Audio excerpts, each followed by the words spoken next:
નમસ્કાર મંતવ્ય ન્યૂઝમાં આપનું સ્વાગત છે। ઇન્ડિયા એટ 9 સાથે હું છું નલ। પીએમ નરેન્દ્ર મોદીએ લોકસભા ચૂંટણી 2024ની છેલ્લી રેલીને સંબોધી હતી। આ રેલી પંજાબના હોશિયારપુરમાં યોજાઈ હતી। ભાજપે કેન્દ્રીય મંત્રી સોમપ્રકાશની પત્ની અનિતા સોમપ્રકાશને હોશિયારપુરથી પોતાના ઉમેદવાર તરીકે મેદાનમાં ઉતાર્યા છે।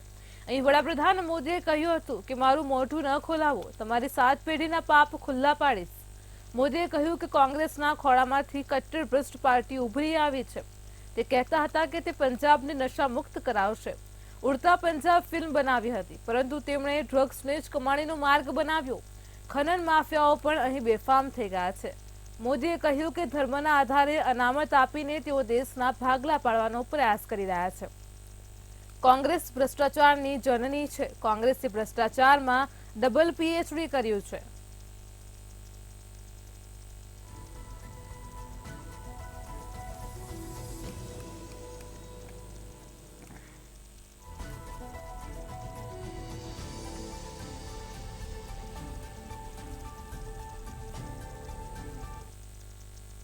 વડાપ્રધાન નરેન્દ્ર મોદી ગુરુવારે ચૂંટણીના છેલ્લા તબક્કાના પ્રચાર અભિયાનના સમાપન સાથે જ વિવેકાનંદ રોક મેમોરિયલ ખાતે 45 કલાક ધ્યાન કરશે। આ માટે ત્યાં કડક સુરક્ષા વ્યવસ્થા કરવામાં આવી છે।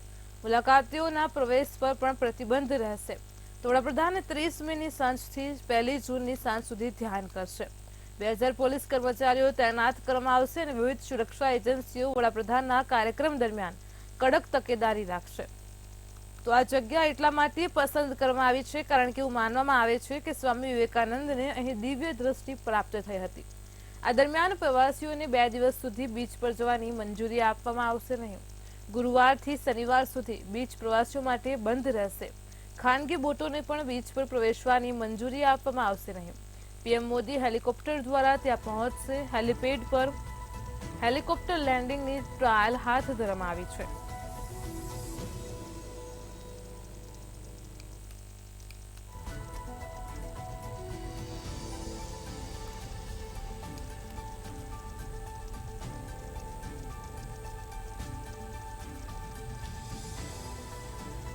મુલાકાતીઓના પ્રવેશ પર પ્રતિબંધ રહેશે। તો 30 મેની સાંજથી 1 જૂનની સાંજ સુધી પીએમ નરેન્દ્ર મોદી ધ્યાન કરશે। 2000 પોલીસ કર્મીઓ ત્યાં સુરક્ષામાં તૈનાત રહેશે। ખાનગી બોટોને પણ પ્રવેશ પર પ્રતિબંધ મૂકવામાં આવશે। નરેન્દ્ર મોદી વિવેકાનંદ રોક મેમોરિયલ ખાતે ધ્યાન કરશે। કડક સુરક્ષાની તકેદારી સાથે 45 કલાક ધ્યાન કરશે।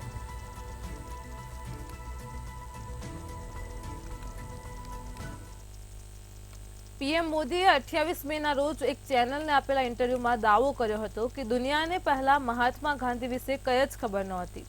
રિચર્ડ એટનબરોની 1882ની ફિલ્મ ગાંધી પછી મહાત્મા ગાંધીની ઓળખ મળી। તો પીએમ મોદીના આ દાવા બાદ રાહુલ ગાંધીએ સોશિયલ મીડિયા એક્સ પર એક વિડીયો પોસ્ટ કર્યો છે। અમે તે મહાત્મા ગાંધીની પ્રતિમા પાસે ઊભા છે અને કહી રહ્યા છે કે જે લોકો નાથુરામ ગોડસેના હિંસાના માર્ગ પર ચાલે છે તેઓ ગાંધીને સમજી શકતા નથી। બાપુને શાખા શિક્ષિત સર્ટિફિકેટની જરૂર નથી।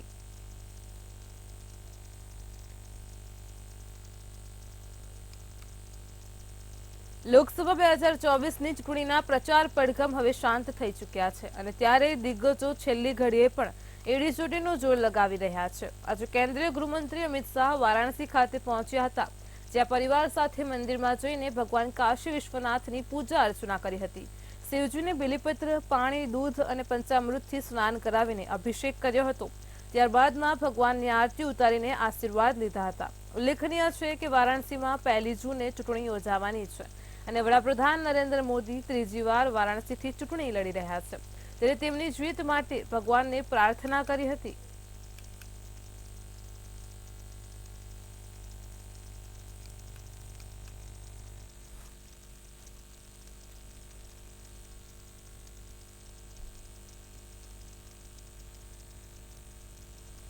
રાહુલ ગાંધી આજે ઓડિશામાં લોકસભા ચૂંટણીને લઈને અંતિમ પ્રચારમાં હતા। આ દરમિયાન પીએમ મોદી અને ભાજપ નેતા પર આકરા પ્રહાર કર્યા હતા।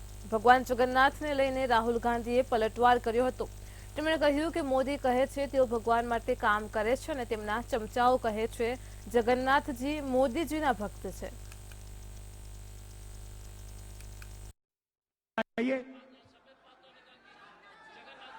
क्या कहा?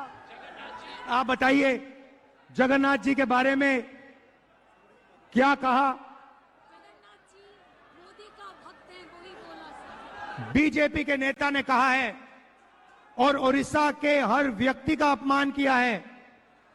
नरेंद्र मोदी जी कहते हैं मैं भगवान का काम करता हूं और उनके नेता कहते हैं कि जगन्नाथ जी मोदी जी के भक्त हैं। आप सोचिए इनके दिमाग में कितना अहंकार आ गया है। एक व्यक्ति कहता है मैं भगवान के लिए काम करता हूं और उनका चमचा कहता है कि नहीं नहीं नहीं, भगवान इनके लिए काम करते हैं, ये भगवान के लिए काम नहीं करते हैं। तो ये इनकी सच्चाई है। લોકસભા 2024ની ચૂંટણીને લઈને આજે અંતિમ તબક્કાનો ચૂંટણી પ્રચાર શાંત પડ્યો છે અને ત્યારે રાહુલ ગાંધીએ ઓડિશાના બાલાસોરમાં પ્રચંડ પ્રચાર કરી જનસભાને સંબોધી હતી। તે દરમિયાન રાહુલ ગાંધીએ વડાપ્રધાન નરેન્દ્ર મોદી અને બીજેડીના નવીન પટનાયક પર નિશાન સાધ્યું હતું। તેમણે પ્રહાર કરતા કહ્યું કે જો અહીંના મુખ્યમંત્રી ખરેખર ભાજપ સામે લડે છે તો તેમની સામે આજ દિન સુધી કેસ કેમ દાખલ થયો નથી? કારણ કે બીજેડીના નવીન પટનાયક ભાજપ માટે કામ કરે છે। ભાજપ અને બીજેડી બંને એક જ છે। એટલું જ નહીં પરંતુ બીજેપી અને બીજેડી પર આરોપ લગાવ્યો હતો કે આ બંનેનો ઉદ્દેશ્ય ઓડિશાના લોકોના પૈસાની ચોરી કરવાનો છે। વધુમાં શું આરોપ લગાવ્યો તે સાંભળો।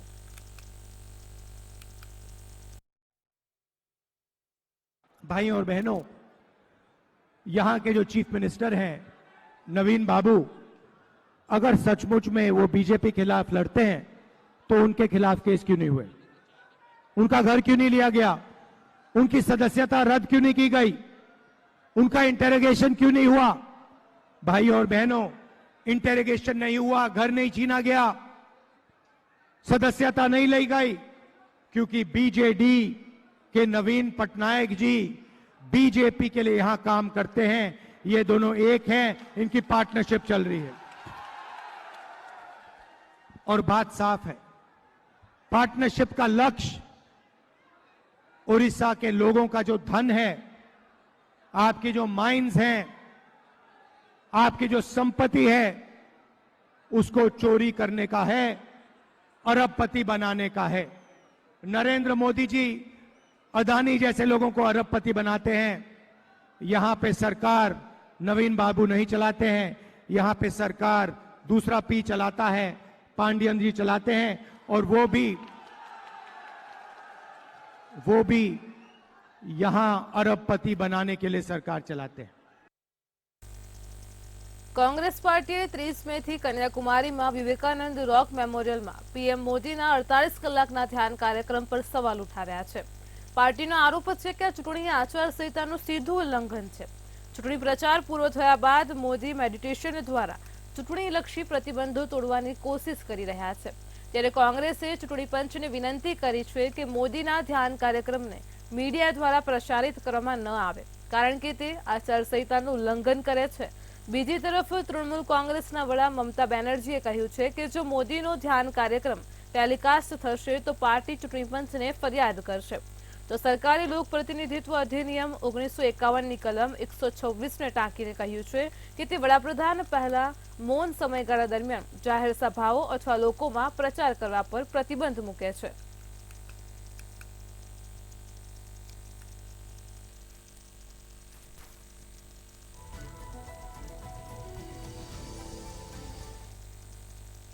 એનસીપીના જીતેન્દ્ર આહવાડ દ્વારા બુધવારે મનુસ્મૃતિનું દહન કરવા માટે મોરચો કાઢવામાં આવ્યો અને ત્યારે ડોક્ટર બાબાસાહેબ આંબેડકરનો ફોટો ધરાવતા પોસ્ટર ફાડ્યા હતા, જેને પગલે ગુરુવારે ભાજપ દ્વારા ડોક્ટર બાબાસાહેબ આંબેડકરનું અપમાન કરવામાં આવ્યું હોવાનો આરોપ મૂકીને આહવાડ વિરુદ્ધ આંદોલન કરવામાં આવ્યું હતું।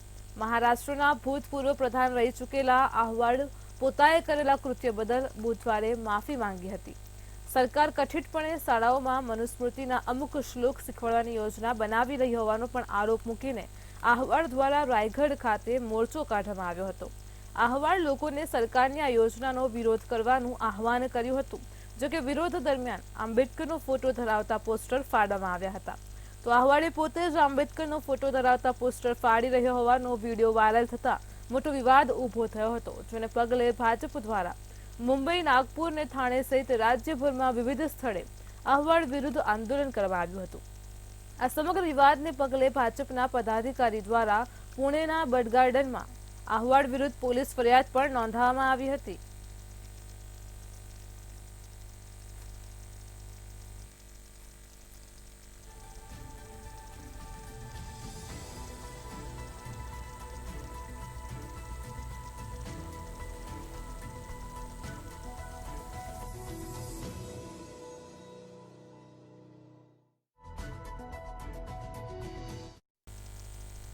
લોકસભા ચૂંટણીના છેલ્લા તબક્કા માટે મતદાન 1 જૂનના રોજ યોજાશે. જોકે તે પહેલા જ સમાજવાદી પાર્ટીએ જોરશોરથી ઝટકો લાગ્યો છે. સમાજવાદી પાર્ટીના અગ્રણી નેતા અને પાર્ટીના સૌથી લોકપ્રિય મુસ્લિમ ચહેરો મનાતા આઝમ ખાનને રામપુરની MLP કોર્ટે 10 વર્ષની સજા સંભળાવી છે. તે સાથે જ કોર્ટે તેમને 14 લાખનો દંડ પણ ફટકાર્યો છે. કોર્ટે બરકત અલી ઠેકેદારને પણ 7 વર્ષની સજા સંભળાવી છે અને 6 લાખ રૂપિયાનો દંડ ફટકાર્યો છે. ડુંગરપુરમાં નોંધાયેલી ફરિયાદના પગલે MP MLA કોર્ટે સજા સંભળાવી છે. આઝમ ખાન અને બરકત અલીને કાલે કોર્ટ તરફથી ડુંગરપુર બસ્તી કેસમાં દોષિત જાહેર કર્યા હતા. ત્યારે ઉલ્લેખનીય છે કે સમાજવાદી પાર્ટી નેતા આઝમ ખાન પર વર્ષ 2016માં ડુંગરપુરની વસ્તીને બળજબરીપૂર્વક ખાલી કરાવવા અને ધમકાવવાના મામલે ફરિયાદ નોંધાઈ હતી. આ કેસમાં આઝમ ખાન અને બરકત અલી ખાનને રામપુરમને MP MLA કોર્ટે દોષિત જાહેર કર્યા છે. તો ડુંગરપુર વસ્તીમાં રહેતા અબરાર નામના વ્યક્તિએ 6 નવેમ્બર 2016ના રોજ ગંજ પોલીસ સ્ટેશનમાં એક ફરિયાદ નોંધાવી હતી અને જેમાં આઝમ ખાન, નિવૃત્ત પોલીસ કર્મચારી આલે હસન અને કોન્ટ્રાક્ટર બરકત અલી સામે ઘરમાં ઘૂસીને લૂંટફાટ અને મારપીટ કરાવવાનો આરોપ લગાવ્યો હતો. તે સાથે જ તેમની સામે તે પણ આરોપ હતો કે તેમણે બળજબરીપૂર્વક ઘર ખાલી કરાવીને તેને ધરાશયી કરવામાં આવ્યું હતું.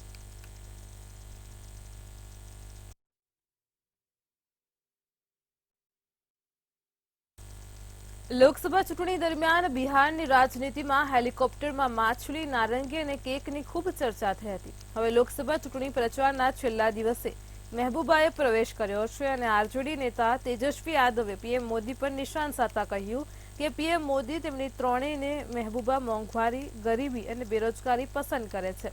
આ ત્રણ મહેબૂબાના કારણે PM મોદી ચૂંટણી હારી જશે.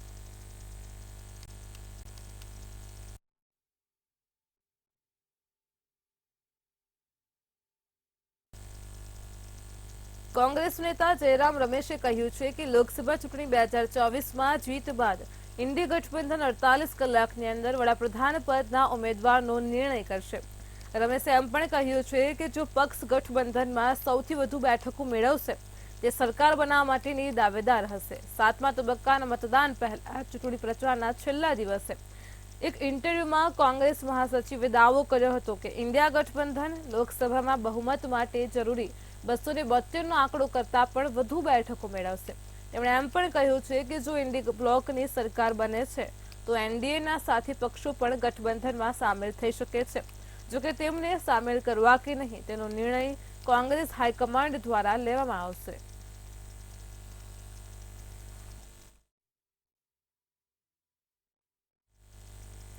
લોકસભા ચૂંટણીમાં આ વખતે ખટાખટ શબ્દનો ઘણો પ્રયોગ થઈ રહ્યો છે. કોંગ્રેસ નેતા રાહુલ ગાંધીએ આ શબ્દના પ્રયોગની શરૂઆત કરી હતી. હવે ભાજપ નેતા માધવી લતાએ તેમના અંદાજમાં ખટાખટ શબ્દનો અર્થ સમજાવ્યો હતો. યુપીના વારાણસીમાં માધવી લતાએ કહ્યું કે રાહુલ અને અખિલેશ એમ કહેવા માંગે છે કે PM મોદી ખટાખટ 400 પાર કરશે અને રાહુલ અખિલેશ ફટાફટ અહીંથી નીકળી જશે.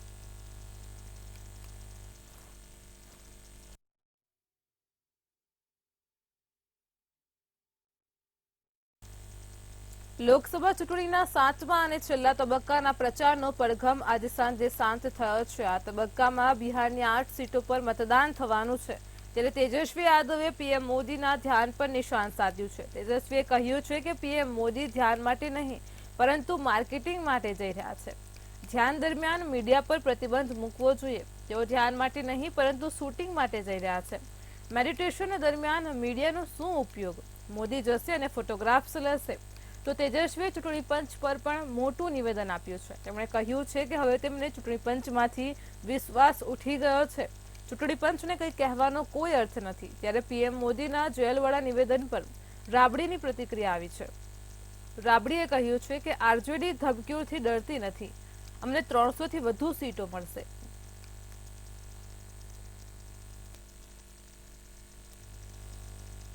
અગ્નિકુલ કોસ્મોસે પ્રથમ ટેસ્ટ ફ્લાઇટમાં અગ્નિબાણને સફળતાપૂર્વક લોન્ચ કર્યું છે.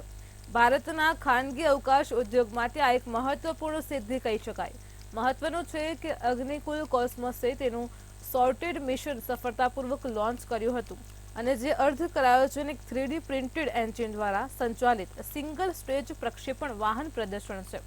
આશરે 2 મિનિટ સુધી ચાલેલું આ મિશન કંપની અને દેશ માટે સ્વદેશી સ્પેસ ટેકનોલોજીના વિકાસમાં એક મોટી સિદ્ધિ છે અને ત્યારે આ પ્રસંગે ઇસરોએ ચેન્નઈ સ્થિત સ્પેસ સ્ટાર્ટઅપને અભિનંદન પાઠવ્યા છે અને લોન્ચને મુખ્ય સીમાચિહ્નરૂપ ગણાવ્યું છે. ઉલ્લેખનીય છે કે આ ટેસ્ટ પ્રક્ષેપણ અગાઉ મંગળવારે થવાનું હતું, પરંતુ ટેકનિકલ કારણોસર લોન્ચિંગ 2 વાર મોકૂફ રાખવામાં આવ્યું હતું અને ત્યારે આ અગ્નિકુલ કોસ્મોસનું અગ્નિબાણ રોકેટ 2 તબક્કાનું રોકેટ છે. આ રોકેટ 700 કિલોમીટરની ઊંચાઈ સુધી પહોંચવામાં અને 300 કિલોગ્રામ સુધીનું પેલોડ વહન કરવામાં સક્ષમ છે. આ પહેલા વર્ષ 2022માં સ્કાયરૂટ કંપનીએ ઇસરોની લોન્ચ સાઇટ પરથી ભારતનું પ્રથમ પ્રાઇવેટ રોકેટ લોન્ચ કર્યું હતું.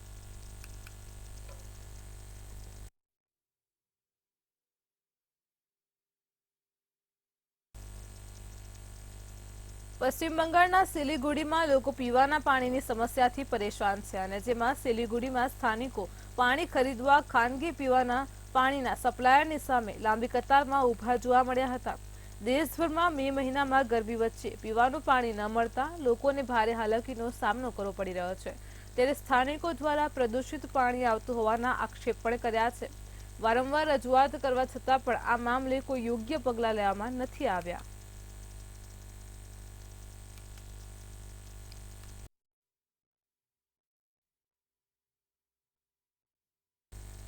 જમ્મુ કાશ્મીરમાં આજે સૌથી મોટો અકસ્માત થયો હતો. જમ્મુના જિલ્લામાં આજે યાત્રાધામ જનારી એક બસના ડ્રાઈવરે સંતુલન ગુમાવતા બસ ખાઈમાં ખાબકી હતી. અકસ્માતમાં 11 લોકોના મોત થયા છે જ્યારે 45 લોકોને ઈજાઓ પહોંચી છે.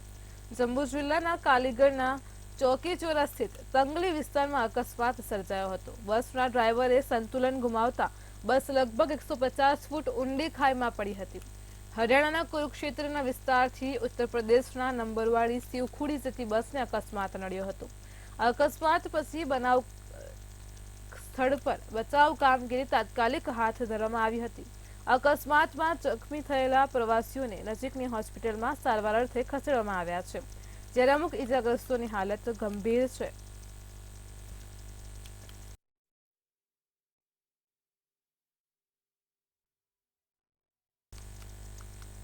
બિહારમાં કાળઝાળ ગરમીમાં પણ શાળાઓ ખુલ્લી હોવાથી બાળકો બીમાર પડી રહ્યા હોવાની માહિતી સામે આવી હતી.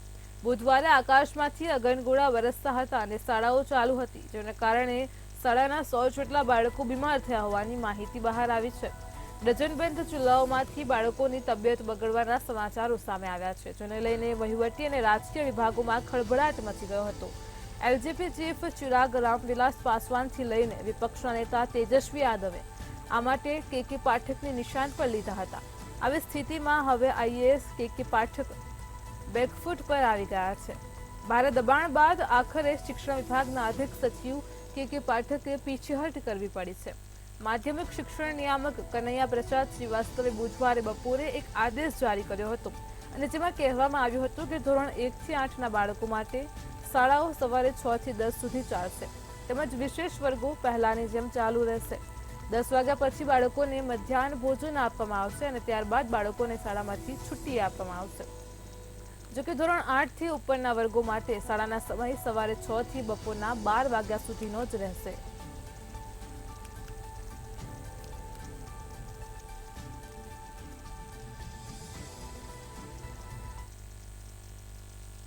એક તરફ ગુજરાતના રાજકોટમાં ટીઆરપી ગેમ ઝોનમાં લાગેલી આગની જ્વાળા હજુ શમી નથી, તો હવે નોઈડામાં પણ ભીષણ આગ ફાટી નીકળી છે. નોઈડામાં સેક્ટર 100 સ્થિત લોટસ બુલવાર્ડ નામની એક બહુમાળી સોસાયટીમાં એસી વિસ્ફોટ થવાને કારણે ભીષણ આગ લાગી હતી, જેના કારણે આસપાસના ઘણા ફ્લેટ આગની લપેટમાં આવી ગયા હતા, જેને લઈને સોસાયટીમાં રહેતા લોકોમાં અફરાતફરી મચી ગઈ હતી. સ્થાનિકોએ તાત્કાલિક ફાયર વિભાગને જાણ કરતા ફાયર વિભાગ ઘટના સ્થળે પહોંચી હતી અને પાણીનો મારો ચલાવી આગ ઉપર કાબુ મેળવવાનો પ્રયાસ કર્યો હતો. આ ઘટનામાં કોઈ મોટી જાનહાનિ નથી થઈ.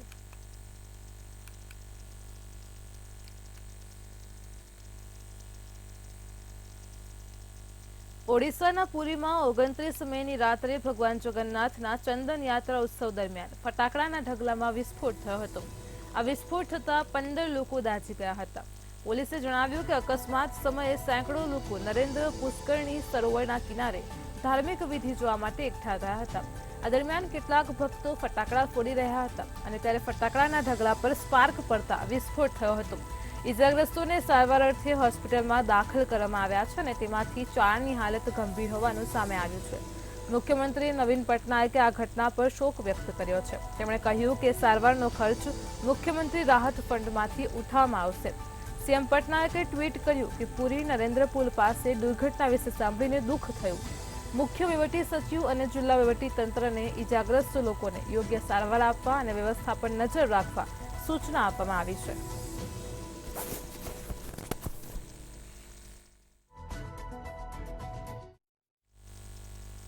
ઉત્તર પ્રદેશમાંથી ચોંકાવનારી ઘટના સામે આવી છે. યુપીના બુલંદ શહેરમાં નરોરા ઘાટ પાસે ગંગા નહેરમાંથી એક 10 ફૂટનો મગર બહાર આવી ગયો હતો અને ફરવા લાગ્યો હતો, જેને લઈને આસપાસના સ્થાનિકોમાં ગભરાટ ફેલાયો હતો. સ્થાનિકોએ વન વિભાગને જાણ કરી હતી. વન વિભાગની ટીમ ઘટના સ્થળે પહોંચી હતી અને મગરને પકડવાનો પ્રયાસ કર્યો હતો. તે દરમિયાન મગર પાણીમાં પાછા જવા માટે લોખંડની રેલિંગ પર ચઢવાનો પ્રયાસ કરી રહ્યો હતો અને નિષ્ફળ નીવડતા તે જમીન પર ભાગવાનો પ્રયાસ કરે છે અને જેનો વિડીયો સ્થાનિકોએ ઉતારી લીધો છે, જે વિડીયો હાલ સોશિયલ મીડિયામાં વાયરલ થઈ રહ્યો છે.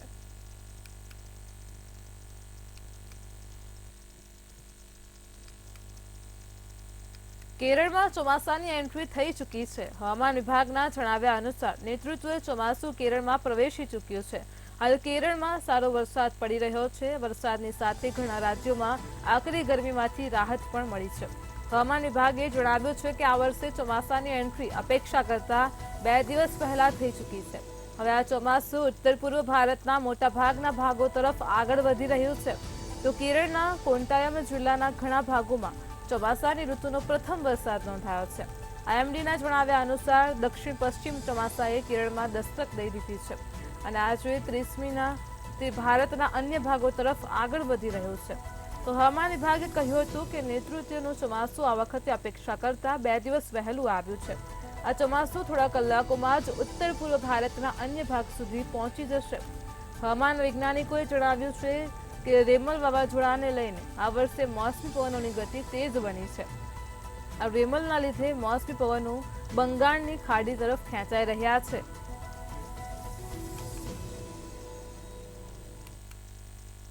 આજે રાતથી 63 કલાક માટે મુંબઈની લોકલ ટ્રેન સેવા બંધ કરવામાં આવશે. મધ્ય રેલવે મુંબઈ નેટવર્ક પર પ્લેટફોર્મ વિસ્તરણનું કામ કરવાનું હોવાથી 30મીએ એટલે કે આજ રાત્રેથી જ આગામી 63 કલાક માટે મેગા બ્લોક રહેશે.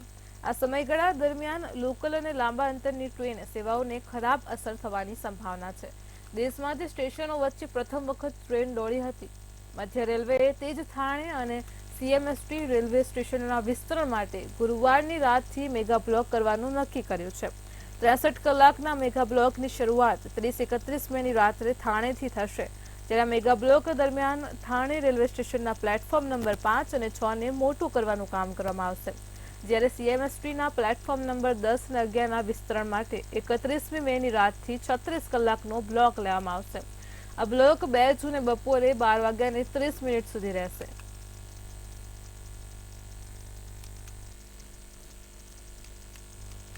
પાકિસ્તાનના પૂર્વ મંત્રી ફવાદ ચૌધરી ભારતની ચૂંટણીને લઈને સતત નિવેદન આપી રહ્યા છે. તેમણે કહ્યું હતું કે તેઓ ઈચ્છે છે કે ભારતમાં યોજાઈ રહેલી સામાન્ય ચૂંટણીમાં નરેન્દ્ર મોદી હારી જાય. તેમણે કહ્યું હતું કે પાકિસ્તાનમાં દરેક ઈચ્છે છે કે નરેન્દ્ર મોદી હારે. ભારત પાકિસ્તાનના સંબંધો ત્યારે જ સુધરશે જ્યારે બંને દેશોમાં ઉગ્રવાદ ઘટશે. પાકિસ્તાનના સામાન્ય લોકોમાં ભારત પ્રત્યે નફરત નથી, પરંતુ ભારતમાં આરએસએસ અને ભાજપ સતત લોકોના હૃદયમાં પાકિસ્તાન પ્રત્યે નફરત ભરી રહ્યા છે. આ બંને દેશના સામાન્ય લોકો માટે કોઈ રીતે સારું નથી. તેમણે વધુમાં કહ્યું હતું કે નરેન્દ્ર મોદીની વિચારસરણી કટ્ટરપંથી છે. તેમના માટે પરાજિત થવું ખૂબ જ જરૂરી છે. જે પણ તેમને હરાવે તેમની સાથે અમારી શુભેચ્છાઓ છે.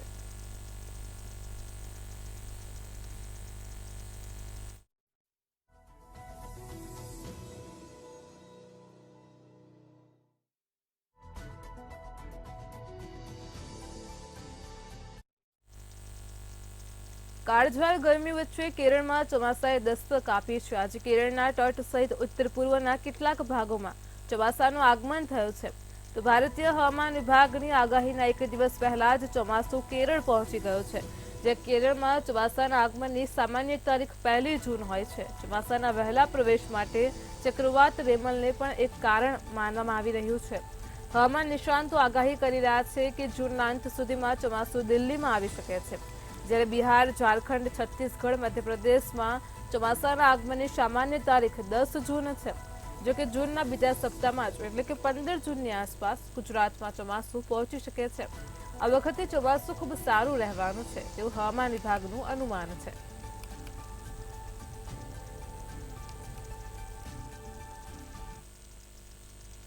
ટેસ્લાના માલિક ઇલોન મસ્ક ફરી એકવાર વિશ્વના સૌથી અમીર બિઝનેસમેન બની ગયા છે. તેઓ ફ્રેન્ચ બચુપતિ અને લુઈ વિટો મોએટ હેન્સીના સીઈઓ બર્નાર્ડ અર્નોલ્ટ અને એમેઝોનના સ્થાપક જેફ બેઝોસને પાછળ ધકેલીને પ્રથમ નંબરે પહોંચી ગયા છે. આર્ટિફિશિયલ ઇન્ટેલિજન્સ સ્ટાર્ટઅપ X.AIને કારણે મસ્કની સંપત્તિ વધી છે. જેણે $18 બિલિયન એટલે કે ₹1.50 લાખ કરોડના પ્રી મની વેલ્યુએશન પર $6 બિલિયન એટલે કે ₹50,000 કરોડ મેળવ્યા છે. ઇલોન મસ્ક 9 માર્ચ 2023ના રોજ આ AI કંપની બનાવી હતી. ફોર્બ્સની રિયલ ટાઈમ બિલિયનર્સ લિસ્ટ મુજબ ઇલોન મસ્કની નેટ વર્થ $209.7 બિલિયન આશરે ₹17.48 લાખ કરોડ છે. જ્યારે બર્નાર્ડ અર્નોલ્ટની નેટ વર્થ હવે $200.7 બિલિયન આશરે ₹16.61 લાખ કરોડ છે. 4 મહિના સુધી નંબર 1 પર ચાલી રહેલા અર્નોલ્ટ હવે ત્રીજા નંબર પર આવી ગયા છે. જ્યારે જેફ બેઝોસ લગભગ 16.73 લાખ કરોડની સંપત્તિ સાથે બીજા સ્થાને છે.